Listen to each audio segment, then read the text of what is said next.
வணக்கம். இது வசந்தம் தொலைக்காட்சியின் மாலை நேர பிரதான செய்திகள். முதலில் தலைப்புச் செய்திகள். நெடுஞ்சாலை புரட்சியூடாக 18 வளைவுகள் கொண்ட வீதி நவீனமயம். ஜனாதிபதி தலைமையில் போக்குவரத்துக்காக இன்று திறப்பு. ரவி கருணாநாயக்க உண்மையை திரிவுபடுத்த சகல சந்தர்ப்பங்களிலும் எடுத்த முயற்சிகள் தோல்வியில். சுயாதீன தொலைக்காட்சியுடனான முருகலின் பெறுபெறும் இதுவே. நல்லிணக்க ஆணைக்குழு அறிக்கை சம்பந்தமாக ஆக்கப்பூர்வமான யோசனைகளை முன்வைக்க ஸ்ரீலங்கா முஸ்லிம் காங்கிரஸ் நடவடிக்கை. சீகிரியாவில் குளவிகளின் தாக்கத்தினால் சுற்றுலா பயணிகளுக்கு வரையறை. பிரான்ஸ் ஜனாதிபதி நிக்கோலஸ் சார்கோசி 2வது சுற்றிலும் தோல்வியடையும் அறிகுறி. ஹாலண்டிற்கு ஜனாதிபதி வாய்ப்பு.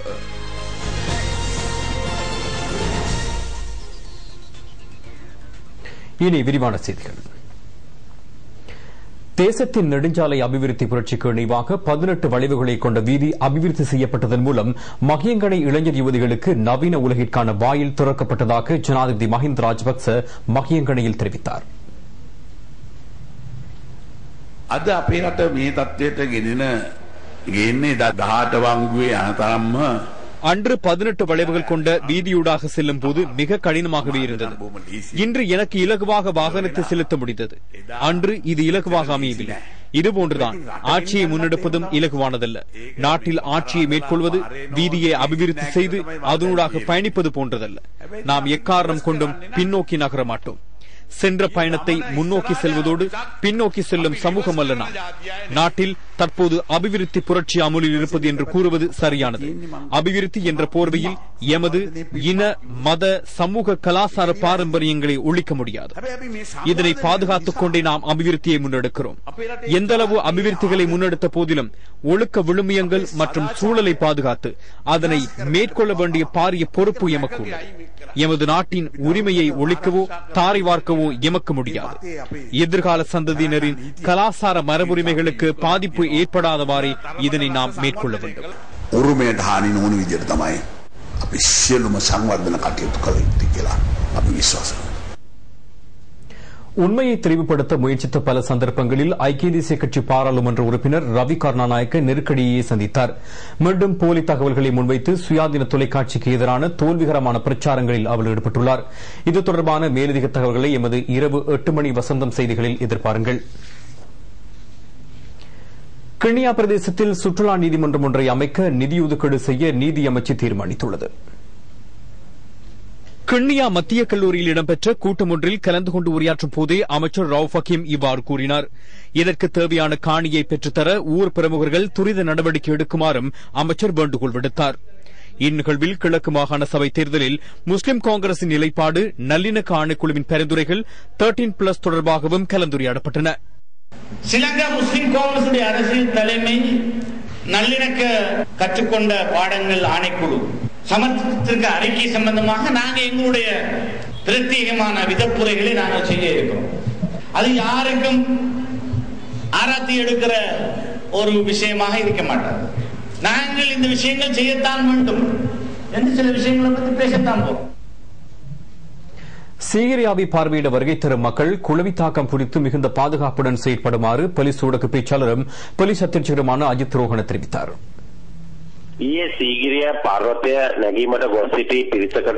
நேற்று சிகிரியாவை பார்வையிட வந்த சுற்றுலா பயணிகள் மீது குளவிகள் கொட்டியதனால் அவர்கள் பெரும் அச்சத்திற்குட்பட்டார்கள்.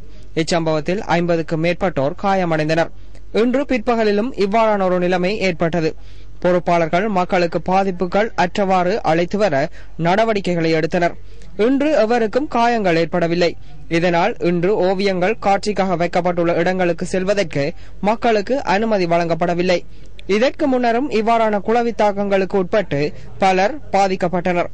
விசேடமாக சிறு பிள்ளைகள் காயமடைந்த சந்தர்ப்பங்களும் உள்ளன. சிறு பிள்ளைகளை அழைத்து செல்லும் போது பாதுகாப்புடன் கூடிய சூழலை ஏற்படுத்திக் கொள்ளுமாறு நாம் பொதுமக்களை கேட்டுக் கொள்கின்றோம். எந்த சந்தர்ப்பத்திலும் குளவி தாக்கங்களுக்கு உட்பட நேரிடும் என்பதை தெளிவாக எவருக்கும் கூற முடியாது. குளவி தாக்கத்தை எதிர்கொள்ளக்கூடியவாறான ஆடைகளை அணிந்து செல்வதன் மூலம் இவ்வாறான அனர்த்தங்களில் இருந்து பாதுகாப்பு பெற்றுக் கொள்ள முடியும்.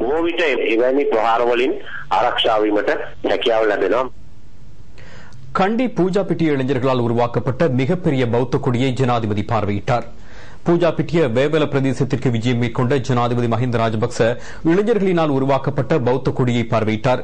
இக்கொடி 100 அடி அகலத்தையும் 200 அடி நீளத்தையும் கொண்டதாகும்.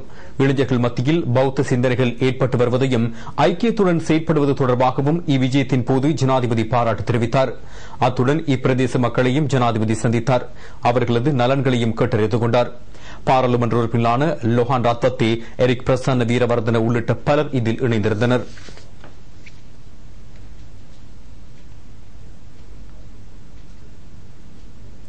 சட்டவிரோதமாக தெரிவிக்கப்பட்ட ஒரு தொகை சிகரெட்டுகள் விமான நிலைய சுங்க பிரிவினரால் கைப்பற்றப்பட்டன. இதனை கொண்டு வந்த 2 சந்தேக நபர்களும் கைது செய்யப்பட்டுள்ளதாக விமான நிலைய சுங்க பிரிவினர் தெரிவிக்கின்றனர். சம்பவத்துடன் தொடர்புபட்ட பெண் ஒருவரும் கைது செய்யப்பட்டுள்ளார். நாத்தாண்டி பிரதேசத்தை வசிப்பிடமாக கொண்ட இவர்கள் வெளிநாட்டு சுற்றுலாவை பூர்த்தி செய்ததன் பின்னர் நாட்டுக்கு மீள திரும்பும் போதே இதனை கொண்டு வந்துள்ளனர். அவர்களது பிரயாண பொதியில் மறைத்து வைக்கப்பட்டிருந்த நிலையில் பிரதி சுங்க பணிப்பாளர்களான எம் அத்தபத்து, சுனில் பிரேமரட்ன ஆகியோர் சோதனையிட்ட போது இவை கண்டுபிடிக்கப்பட்டன. அக்கரைப்பற்று பிரதேச செயலக பிரிவில் மஹிந்த சிந்தனை வேலை திட்டத்தின் கீழ் செய்கை பண்ணப்பட்ட தென்னங்கன்றுகள் காட்டு யானைகளினால் முற்றாக சேதமாக்கப்பட்டுள்ளன. 280க்கும் மேற்பட்ட தென்னை மரங்கள் சேதமடைந்துள்ளன. இதனால் விவசாயிகளுக்கு பாரிய நட்டம் ஏற்பட்டுள்ளதாக அறிவிக்கப்படுகின்றது. அம்பாறை மாவட்டத்தில் காட்டு யானைகளின் அட்டகாசம் நாளுக்கு நாள் அதிகரித்துள்ளது. அட்டப்பழம், குடியிருப்பு போன்ற பிரதேசங்களில் உள்ள நூற்றுக்கணக்கான பயன் தரும் மரங்கள் சேதமாக்கப்பட்டுள்ளன. எதிர்காலத்தில் யானைகளின் தாக்கத்திலிருந்து தோட்டங்களையும் உடைமைகளையும் பாதுகாக்க சம்பந்தப்பட்ட அதிகாரிகள் உதவ வேண்டும் என பாதிக்கப்பட்டோர் வேண்டுகோள் விடுக்கின்றனர். வயல் நிலங்கள், நீர் இறைக்கும் இயந்திரங்களும் சேதமடைந்துள்ளன. 9:30 மணி அளவில் நாங்கள் 7-8 பேர் இன்னைக்கு நின்று கொண்டிருந்தோம். அதை மீறி ஒரு குட்டியும் 4 பெரிய யானைகளும் வந்து எனது பிரதேசத்து வயலுக்குள் இருக்கின்ற 300க்கும் மேற்பட்ட தென்னை மரங்களை நாசம் செய்துள்ளதுடன் அதில் 10க்கும் மேற்பட்ட பெரிய மாமரங்களும் 5-6 தென்னந்தோட்டங்களும் கிணறுக்கு வைக்கப்பட்ட பண்களையும் சகல வீட்டின் கதவுகளை உடைத்து அதற்குள் பசலை களஞ்சியங்களையும் வீசி இருக்கின்றது. கொழும்பு ஸ்ரீ கதிரேசன் அருள்மிகு ஸ்ரீதேவி கருமாரியம்மன் கோவில் தேர் திருவிழா நேற்று இடம்பெற்றது.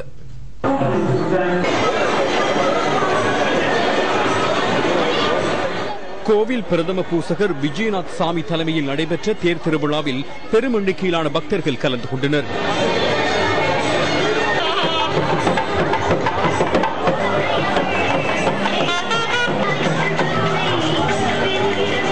இன்று தீர்த்தோற்சவம் இடம்பெற்றது. இதிலும் பெரும் எண்ணிக்கையிலான பக்தர்கள் கலந்து கொண்டனர்.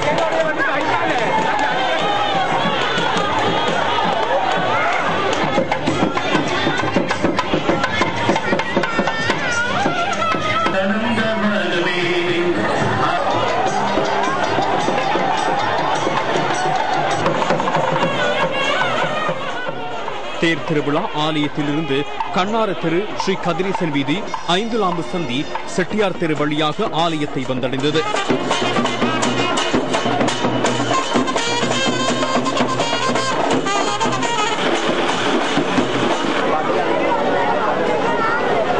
அம்பாள் பவனி வரும் வீதிகளில் அடியார்கள் நிறைகுடம் வைத்து அர்ச்சித்து அம்பாளை வரவேற்றனர்.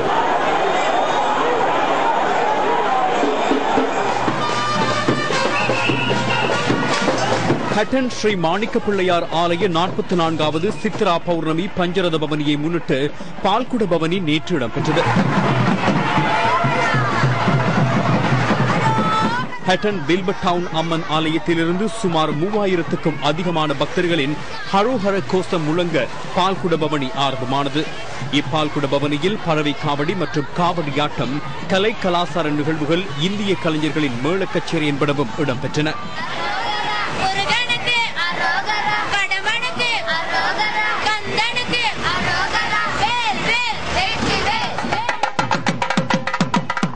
திருக்கோவில் ஸ்ரீ ஆறுமுக சுவாமி ஆலய மண்டலாபிஷேக அஷ்டோத்திர சக சங்காபிஷேகம் நேற்று நடைபெற்றது. இதனை முன்னிட்டு 108 சங்குகள் வைத்து சமய கிரியைகள் இடம்பெற்றன. பால்குட பவனியும் இடம்பெற்றது. தம்பட்டை சித்தி விநாயகர் ஆலயத்திலிருந்து ஆரம்பமான பால்குட பவனி தம்பட்டை ஸ்ரீ ஆறுமுக சுவாமி ஆலயத்தை வந்தடைந்தது.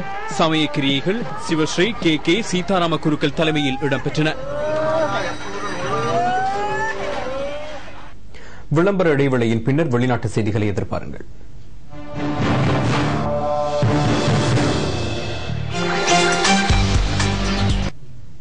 பிரான்ஸ் ஜனாதிபதி தேர்தலின் 2ஆம் சுற்றிலும் ஜனாதிபதி நிக்கோலஸ் சார்கோசி தோல்வியடையும் அறிகுறி தென்பட்டுள்ளது. பிரான்ஸ் ஜனாதிபதி தேர்தலின் 2ஆம் சுற்று வாக்குப்பதிவுகள் அந்நாட்டு நேரப்படி இன்று காலை 8 மணிக்கு ஆரம்பமானது. Argentina, Chile, Brazil, Hong Kong, Australia உள்ளிட்ட நாடுகளில் ஸ்தாபிக்கப்பட்ட வாக்குச்சாவடிகளிலும் வாக்குப்பதிவுகள் இடம்பெற்றன. முதல் சுற்று வாக்கெடுப்பில் ஜனாதிபதி நிக்கோலஸ் சார்கோசியை தோற்கடித்து சோசலிச கட்சி அபேட்சகர் பிரான்சுவா ஹொலண்டே வெற்றியீட்டினார். 2ஆம் சுற்றிலும் இவர் வெற்றியீட்டுவார் என அரசியல் ஆய்வாளர்கள் தெரிவித்துள்ளனர். அந்நாட்டு நேரப்படி இன்று இரவு 8 மணிக்கு ஜனாதிபதி தேர்தல் முடிவு வெளியிடப்படும் என அறிவிக்கப்பட்டுள்ளது. இனி மேலும் சில வெளிநாட்டு செய்திகளின் சுருக்கம். நேபாளில் வெள்ளப்பெருக்கினால் உயிரிழந்தோரின் எண்ணிக்கை 13ஆக அதிகரித்துள்ளது. மேற்கு நேபாள் அன்னபூர்ணா நகரூடாக செல்லும் செத் கங்கையின் அணைக்கட்டு உடைந்துள்ளமையினால் வெள்ளப்பெருக்கு ஏற்பட்டுள்ளது. செத் கங்கை மீது பனிமலை இடிந்து வீழ்ந்ததில் கங்கையின் அணைக்கட்டு உடைந்துள்ளது. வெள்ளப்பெருக்கினால் மேலும் பலர் காணாமல் போயுள்ளதாகவும் அந்நாட்டு வட்டாரங்கள் தெரிவிக்கின்றன.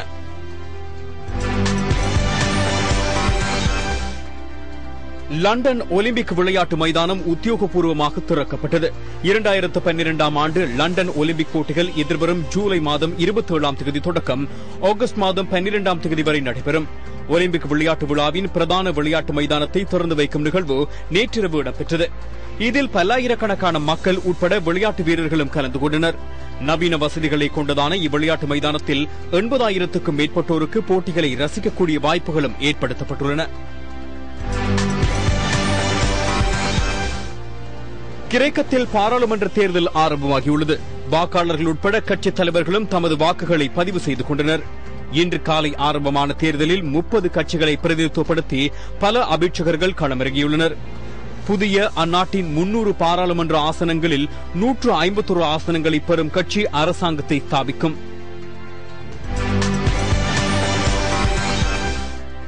இத்தாலியில் பிரயாணிகள் பஸ் வண்டி விபத்துக்குள்ளானதில் 5 மரணமடைந்தனர். வட இத்தாலி பதுவா நகருக்கு அருகாமையில் கடுகதி வீதியில் நேற்று இந்த விபத்து இடம்பெற்றது. சம்பவத்தில் 12 பேர் காயமடைந்தனர். காயமடைந்தோரின் பலரின் நிலை கவலைக்கிடமாக உள்ளதாக இத்தாலிய வைத்தியசாலை வட்டாரங்கள் தெரிவிக்கின்றன. விபத்து தொடர்பில் மேலதிக விசாரணைகள் ஆரம்பிக்கப்பட்டுள்ளதாகவும் இத்தாலிய போலீசார் தெரிவித்துள்ளனர்.